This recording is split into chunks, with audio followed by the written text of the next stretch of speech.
Catherine Pancol a dit un jour « Le bonheur, c'est d'accepter la lutte, l'effort, le doute, et d'avancer en franchissant chaque obstacle. » Et je pense que l'effort qu'on fait pour être heureux n'est jamais perdu. Plus il y avait un effort conséquent à faire, et plus j'étais heureuse derrière. Mais dites-moi, de quel effort s'agit-il quand il s'agit de scroller sur Instagram ? Aucun. Quel message fait-on passer en tant qu'entrepreneur en nourrissant des contenus pauvres de 15 secondes, là où il y a encore 10 ans à peine, on gardait éveillés les enfants par une simple histoire de plusieurs heures. Là où la narration avait vraiment un impact sur leur imagination.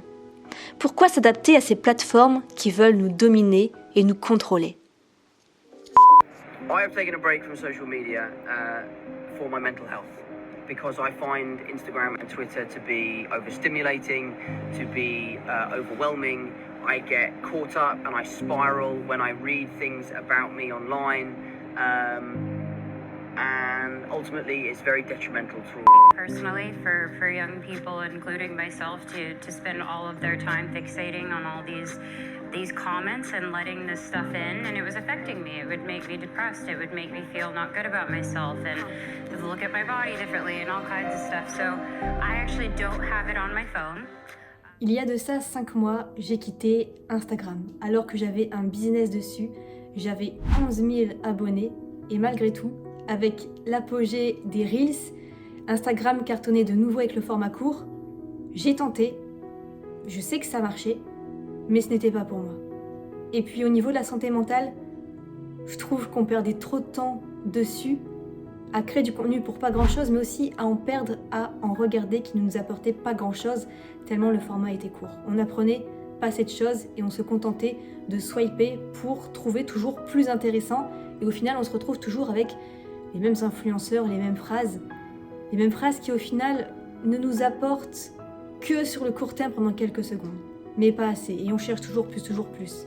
Cette course à la consommation du toujours plus, je l'ai pas aimé. Alors j'ai arrêté, pendant 1 semaine, 2 semaines, maintenant ça fait plus de 5 mois, et je suis vraiment contente d'avoir quitté Instagram, et je vais vous expliquer pourquoi dans cette vidéo.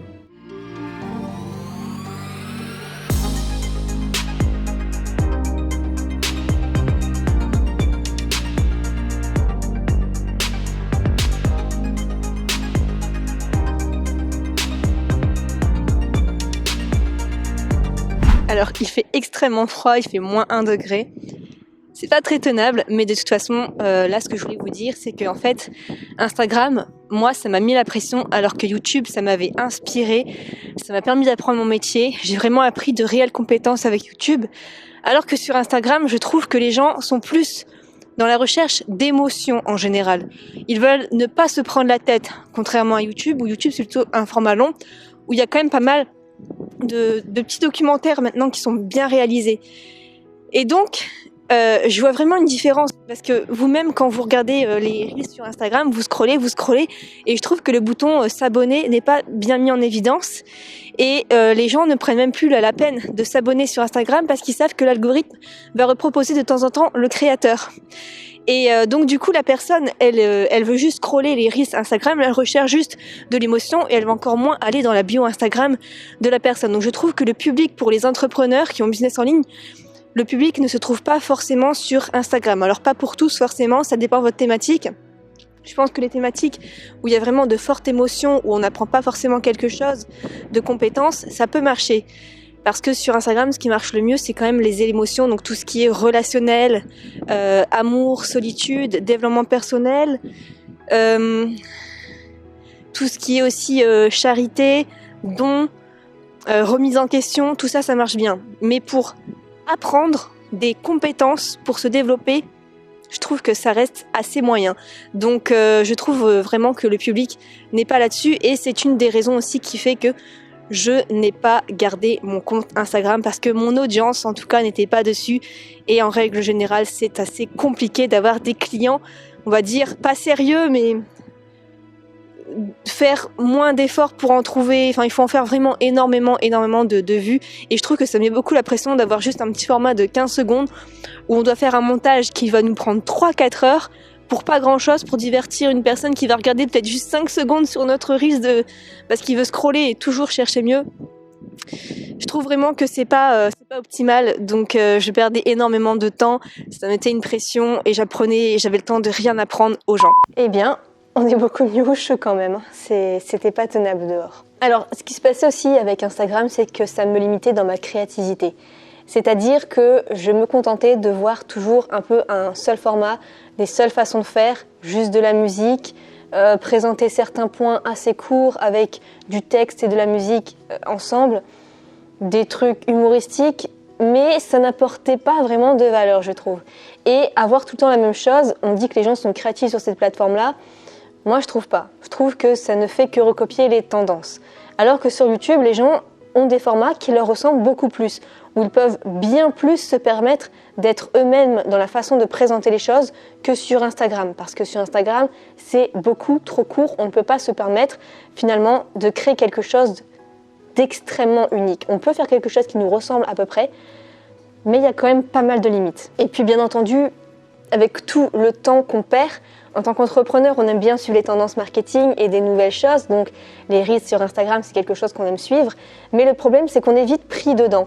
Personnellement, je n'ai jamais téléchargé TikTok parce que je n'aime pas du tout cette plateforme, parce que je trouve ça quand même assez débile en fait, j'aime pas du tout.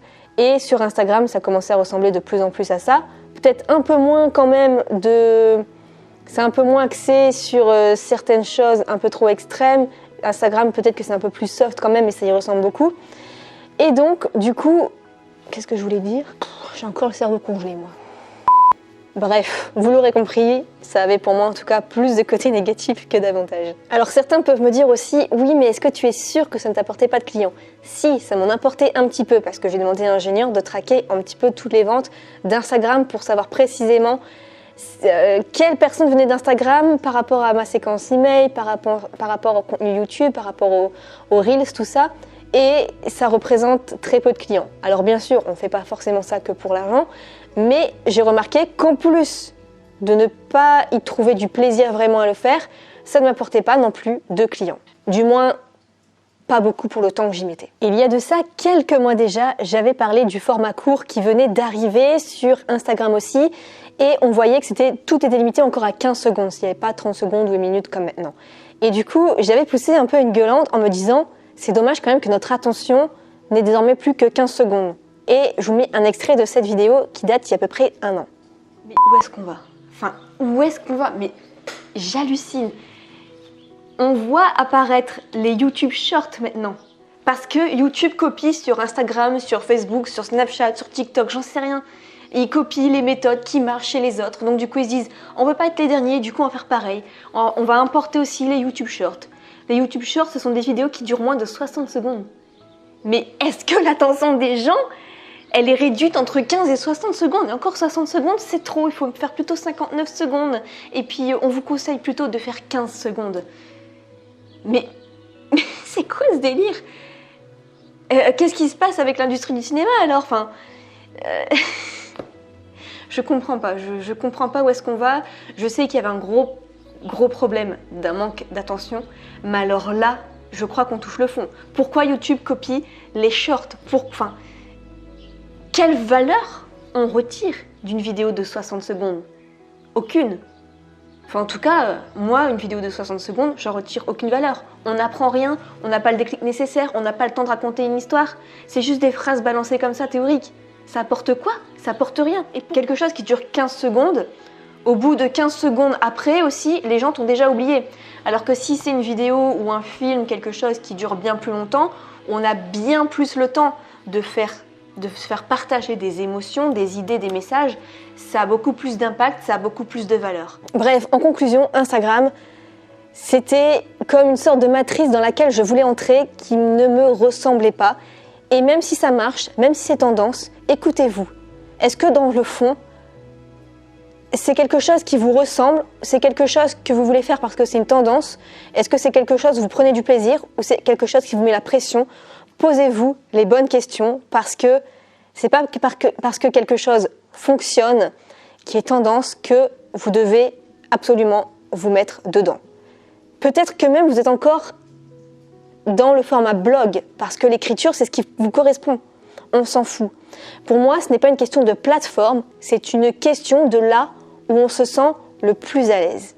J'espère que cette vidéo vous aura plu. Dites-moi un petit peu vos réflexions dans les commentaires et je vous souhaite plein de succès. À plus tard.